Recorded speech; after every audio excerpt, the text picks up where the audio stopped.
Chapter 22. The Fall. Destroying their third convergence gave Ras hope for the mission, while seeing the aftermath of a knack perpetually in overload turned his stomach and gave him new vigor to fight the collective. He just wished Callie didn't need to repeatedly see it. Ras stepped out from the sphere's porthole and turned to face the fourth engine on their checklist. The tilting vessel was a good sign their plan was working. "How many of these do we need to take out before this thing starts falling?" Callie asked. "The next one might do it," Elias said. "Losing half your engines is one thing. Losing all of them from one side makes it unstable." "Then let's hope Hal's doing his part," Ras said. A 5-minute rush got them to the next engine, and the Winnower's staff moved so slowly that Ras assumed they must be directly over the time origin by now. It might take years for the Winnower to complete its mission in the eyes of Atmo, even if it was only months for the crew. The absence of the Winnower from the origin of all energy would likely throw Atmo into chaos. Unless the collective had a backup plan, fuel resources would be depleted and sky pirates would be emboldened. All lovely things for Foster to duck out from. All lovelier things to save Atmo from upon the triumphant return of Foster Helios III, banisher of Elder and Sky Pirate alike. They might even make him King of Atmo if such a thing were to exist. Ras wouldn't let it. "Did you hear something?" Elias asked. As they neared the next engine, Ras heard a fourth set of footfalls rapidly approaching from behind, and saw a blur just before it collided with him, flinging him forward and ripping his hand away from Callie's. With the wind knocked from his lungs, Ras flailed madly before colliding with the sphere and crumpling at the base of it. His head swam and he sucked for air. Moments later, Callie overloaded. One of the half-dozen newly materialized soldiers walked up to him at a leisurely pace. Older, gray hair and wrinkles adorned his crazed face. He grabbed Ras by the throat and lifted. "Thought you could sink us, huh, Lack?" the soldier said, his black eyes looking manic. He slammed Ras against the sphere, retaining his vice-like grip around Ras's neck.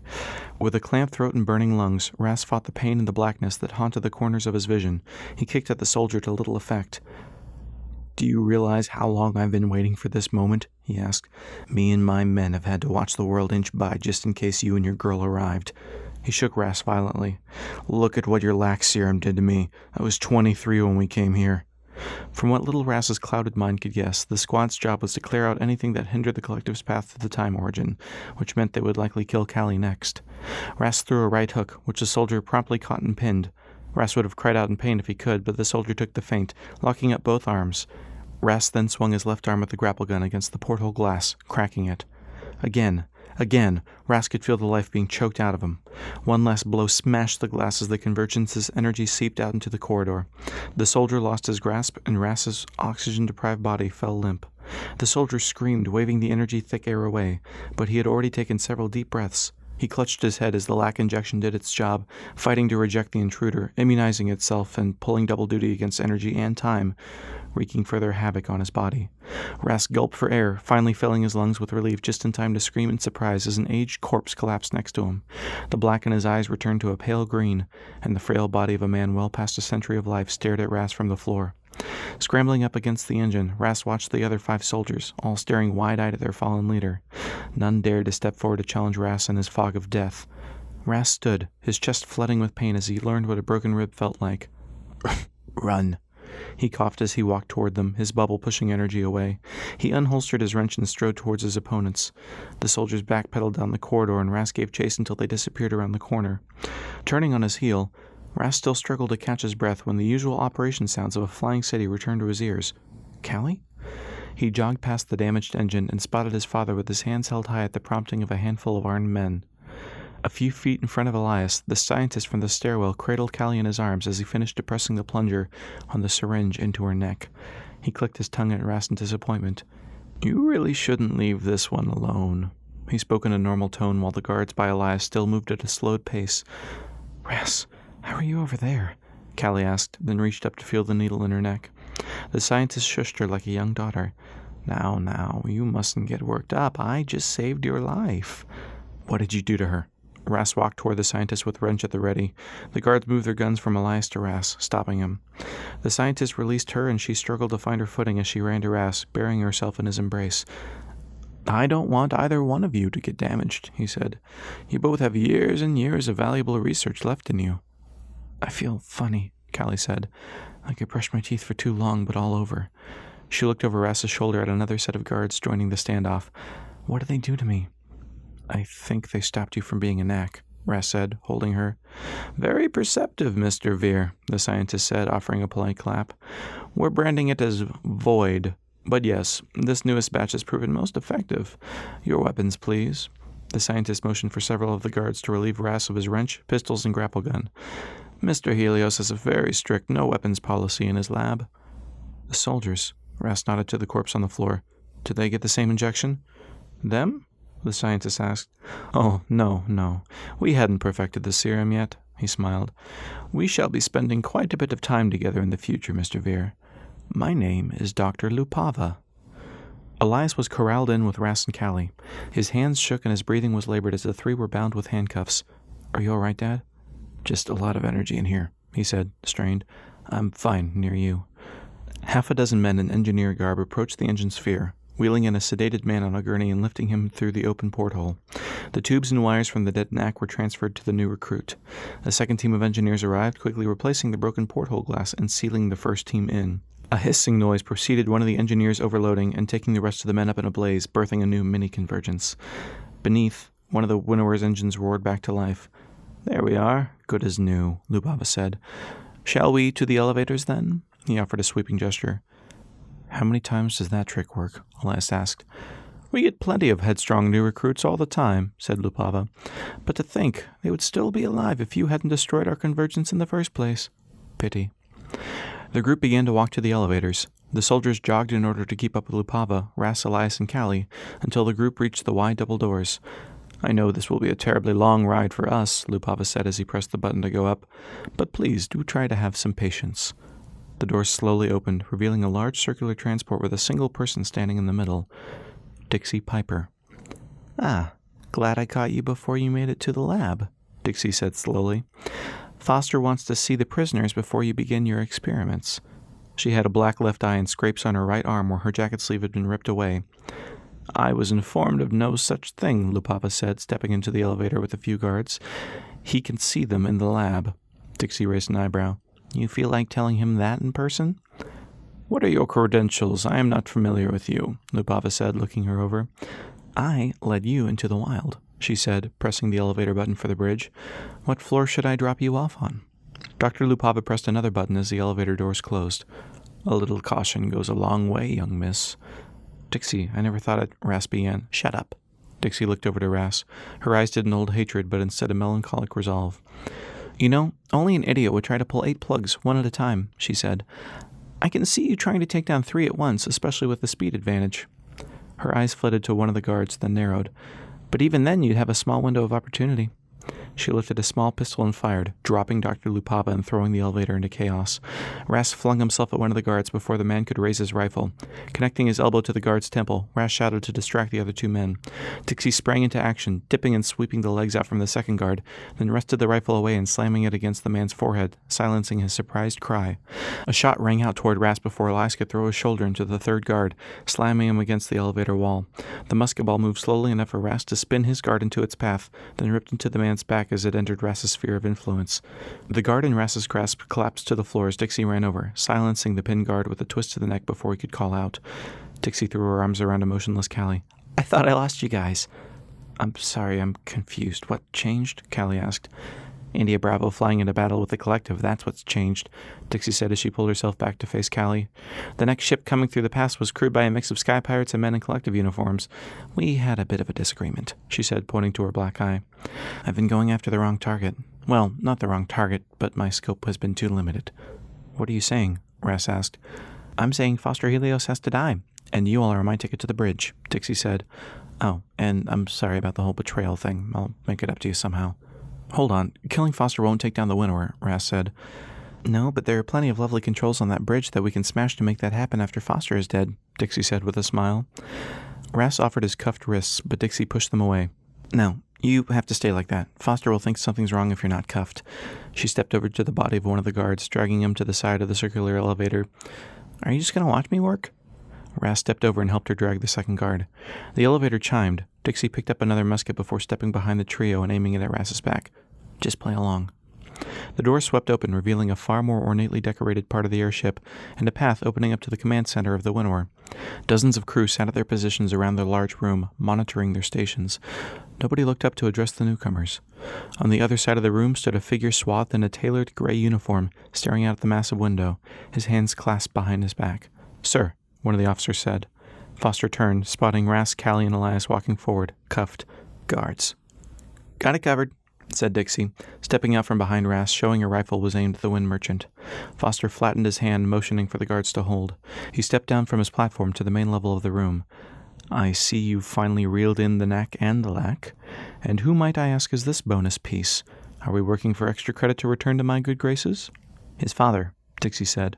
Foster took a couple of cautious steps forward to inspect Elias from a distance. Very interesting. He spent a long while in the time bubble, said Dixie. Might be worth studying the long-term effects of being frozen. Waving a hand dismissively to Dixie, Foster addressed Elias. Someone's been well preserved, hasn't he? You spoke with my father, if I recall. Elias nodded. He was a difficult man with which to obtain an audience, let alone strike a bargain, Foster said. What did he offer you? Does it matter? Elias asked. I'm not expecting you to fulfill his obligation. Obligation? Oh, yes, you were supposed to give us the location of the origin. Foster looked back out the window at the purple-hued sky. Looks like we did quite all right on our own. You wouldn't have found it if I didn't make it here first, Elias said. Appealing to my sense of honor now? Foster asked. Just stating a fact. Tell me what he offered, and don't be difficult, Foster said, sliding his hand down to an ornately designed silver pistol hanging at his side. He promised to stop harvesting the convergences around Verdant. Foster laughed. Now that's a promise I can most certainly keep, isn't that right, Ras? Ras's eyes flitted about, trying not to focus on Dixie moving to casually flank Foster. You run this place with knacks, Ras said, in an attempt to get Foster to focus on him. Given yourself the tour, it seems, said Foster. Very impolite. I can see why you wouldn't allow people to know you make fuel, Ras said. There is a penalty for trespassing, you know, Foster said, pulling the pistol from his holster and remorselessly aiming it at Callie. And you should be grateful, Callie glared at him. Why? I cut your tether to your idiot lack, Foster said. You don't have to stand 2 inches away from him. Then again, the serum essentially made you a lack yourself, so I'm not sure which is worse. After a moment, he dropped it to its side. Oh, Lupava would go on and on if I shot you, Foster said, then turned to Ras. You're annoyingly difficult to dispatch. Did you know that? Foster leveled the pistol at Ras and squeezed the trigger. The end of the barrel glowed green, and Ras felt a sharp shift in momentum, throwing him to his right. Callie had shoved him out of the way.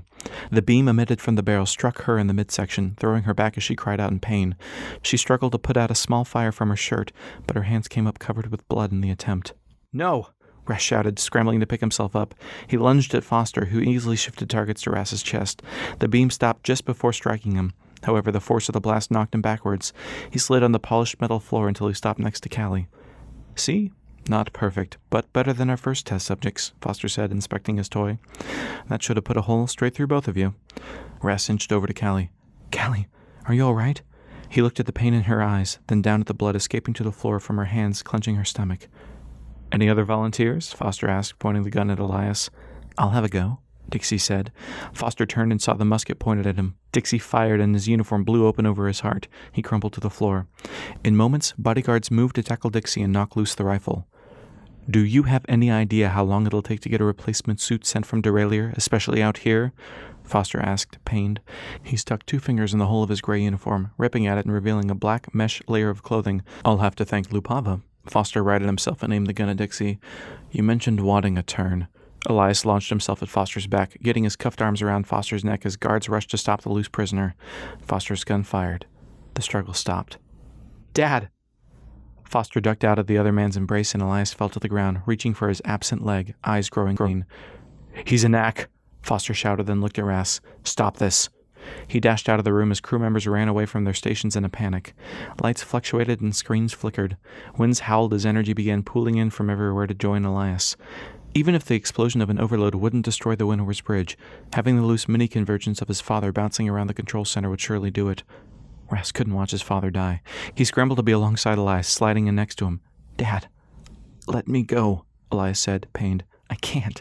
Ras placed his hands on his father, watching for the green glow of his eyes to subside. It didn't. Why isn't this working? He shouted, fearing his father was at the point of no return. Callie, help me. She looked to Ras, then back to the pool of blood. She mouthed something Ras couldn't make out. He needed another lack, strong enough to repel his father's overload, but she wasn't moving. Ras began dragging his father's body over to her. The room rattled violently. Ras had never seen the formation of a convergence, and he was determined not to find out how the process went quite yet. Callie gasped as Ras slid Elias next to her, and her blue eyes turned black. Ras placed a hand on Callie, the other on Elias. "You are not leaving me," Ras shouted. "I won't let you." The beginnings of convergence glowed about Elias, dancing along his skin, emanating from where his leg used to be. Dixie crawled away from the epicenter of Elias, backing up against the wall. The energy danced over to Callie, swirling around her. She screamed, throwing the energy away in a 1-foot radius from her body, then further, scrubbing away the energy that had pooled into Elias's skin. Sparks showered throughout the bridge. The room filled with a vortex as Void fought the energy. With one more scream, the energy blasted away at the far corners of the bridge, shattering every window. Elias exhaled sharply as his eyes returned to their hazel hue.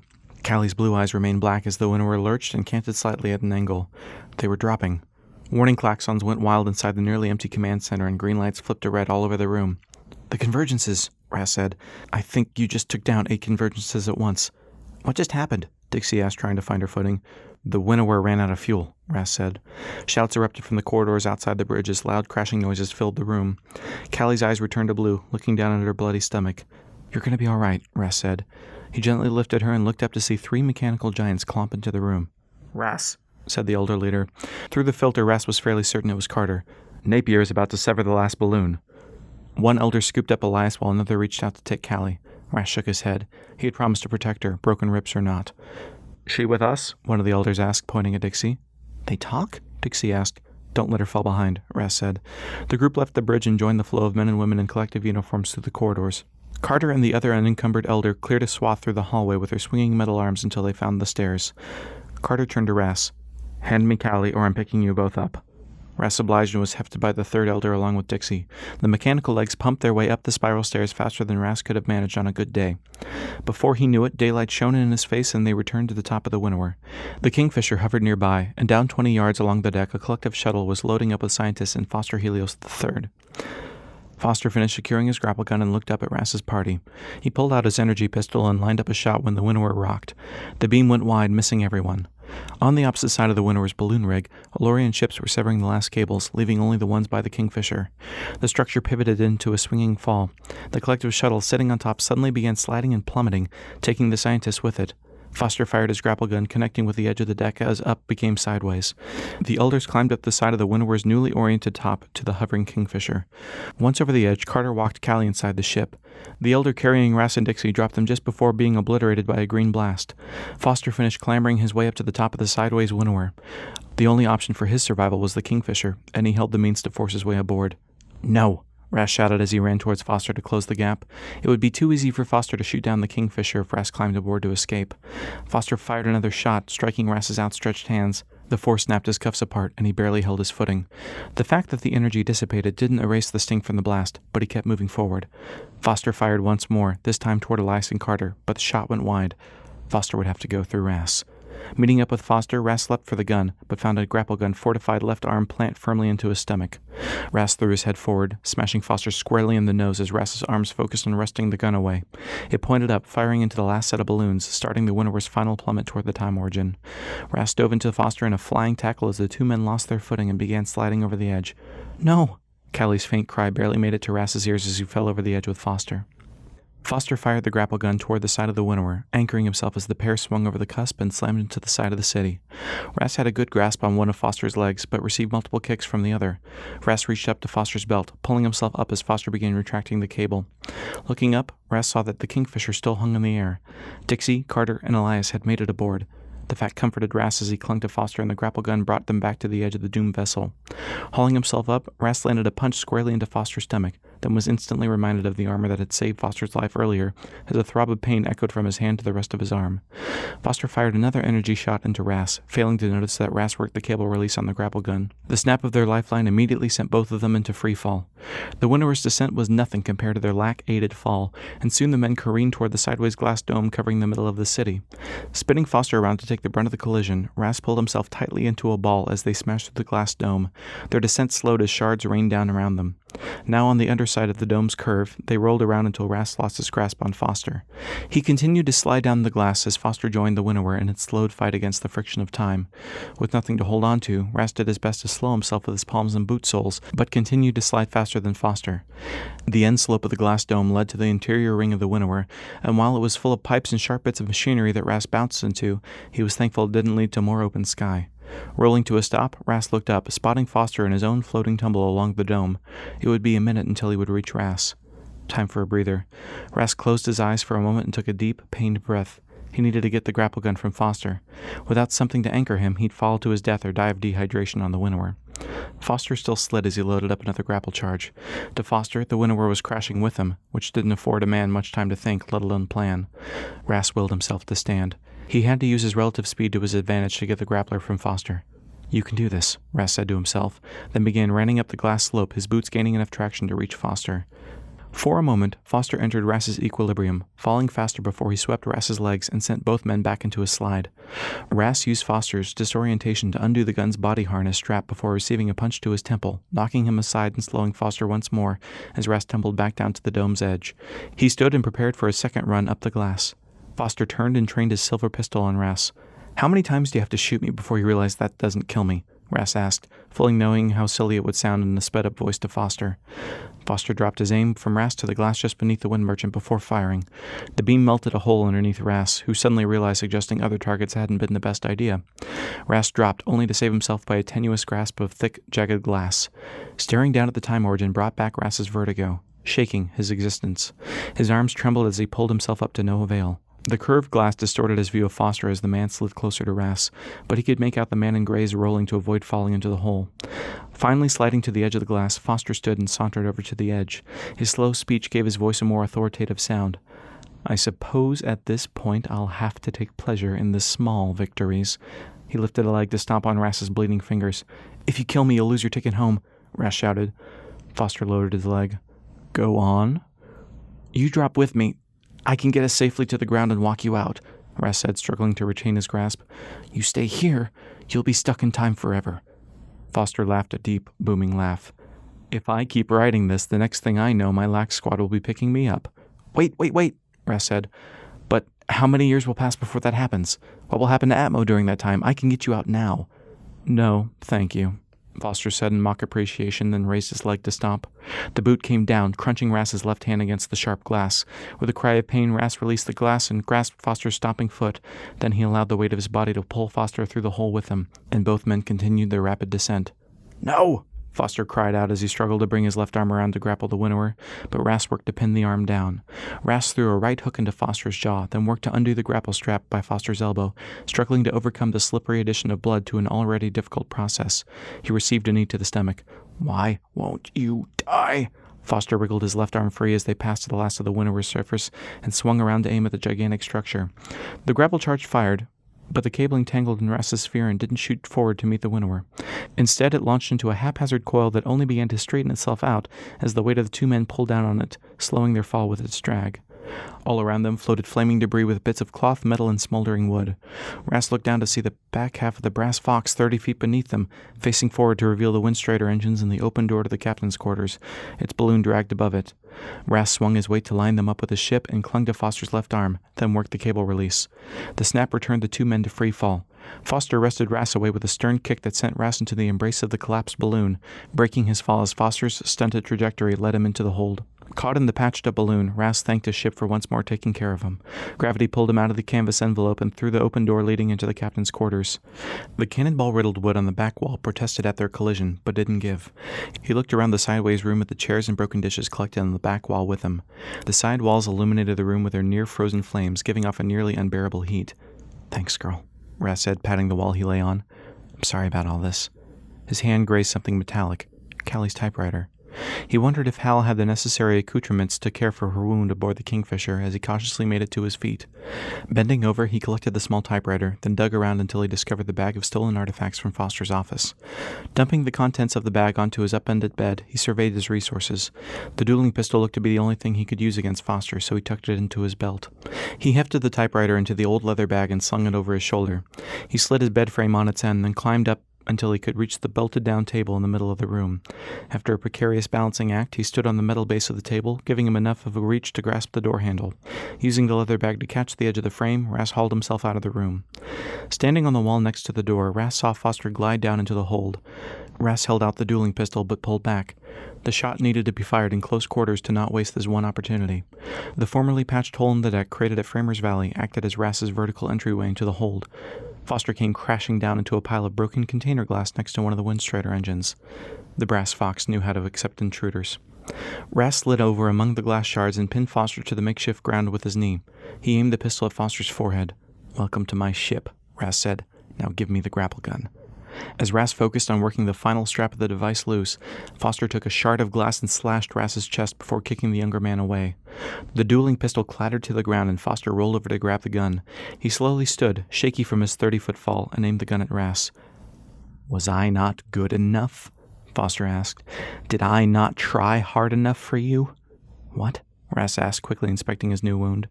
Foster stumbled, leaning against the sideways Windstrider mounted to the floor. "I did everything you wanted. Every single thing you said." Ras noticed the pool of blood in the shards of glass where Foster had landed. As Foster shambled forward, bits of glass fell from him. "Hey, it's okay," Ras said in an attempt to defuse the situation. "Is it, Dad? Why is it okay?" Foster asked, jutting the gun forward. "Because you did the best you knew how. You said that wasn't good enough. I was wrong." "That's a first," Foster said, faltering. Tears formed. "I'm sorry." "It's all right," Ras said, taking a step forward with his hand outstretched to grab the pistol. "I tried," Foster said. He jerked his arm, pulling the trigger. The bullet lodged itself in Ras's right shoulder. The jolt of pain sent Ras stumbling backwards, leaving Foster to gracefully collapse face down. In a brief moment of clarity, Ras realized what brought Foster to delirium. Spikes of glass stuck out from the back of his head and neck. Ras breathed heavily, nursing his right arm. He leaned in next to Foster's body and rolled him over. Arguably the most powerful man in Atmo lay in the hold of his ship, and all Ras could think about was unlatching the last strap of the grapple gun, which he did. Sliding his arm into the hard-won device, he rested his hand on the Windstrider engine. He walked over to the edge of his ship, leaned over, and saw a long drop still ahead of him. The grapple gun didn't have much cabling left in the spool. In order to not fall too far, he'd have to be precise about when he fired the last charge to anchor the cable into time. Ras looked back over the remaining half of his burning ship. He opened his mouth to speak, but instead nodded and patted the wall before hoisting himself up to the ledge where the bay door formerly resided. Dangling his legs over the side, he tugged one last time at the grapple gun's restraints before looking back at Foster's body. With little inspiration or desire for any ceremonial words, Ras hopped off the edge before his vertigo could suggest he take more caution. The time origin grew larger as gravity pulled. He needed to wait a bit longer lest the last of his cable leave him hanging way too high. 5, 4, 3... 2. Ras squeezed the grapple trigger, and cable spooled out frantically, its friction slowing Ras as the ground rushed up. He held on dearly with both arms. Yards and yards spun out, slowing him as he passed alongside the tip of the crystalline spire. A loud thwack resounded as the last of the cable snapped free from the device, leaving Ras to fall the remaining 20 feet. With no cloth balloon to comfort his fall this time, Ras collided with the ground and collapsed with a sick crack in his leg. Sprained, or worse. As he looked up at the sky from the ground, he saw his ship, and far above that, the winnower on its inevitable path directly toward him. The collective was ruined. Foster was gone. He was alive, and his wrecked body wouldn't let him forget it. A laugh escaped his lips, surprising him. He attempted to stand on his good leg, but the unbearable pain brought him back to the ground. Taking a deep breath, he tried to push himself along with his working leg. The pain shooting throughout his body overwhelmed him, causing waves of nausea on the horizon to curve in ways it shouldn't. In an attempt to retain equilibrium, he squeezed his eyes shut. Unconsciousness beckoned. Now was not a time for rest. Opening his eyes, he surveyed the time origin. This is it, Ras thought. I die in the shadow of the fountain of youth. His breathing became ragged and he fought the urge to fall asleep. This couldn't happen yet. Callie needs her typewriter. Ras shook his head clear, then glanced down at his right arm clutched to the gash across his chest. The bracelet almost mocked him. Don't give up. He would just close his eyes and think of Callie. No. Ras opened his eyes. Don't give up. Don't give up. Don't.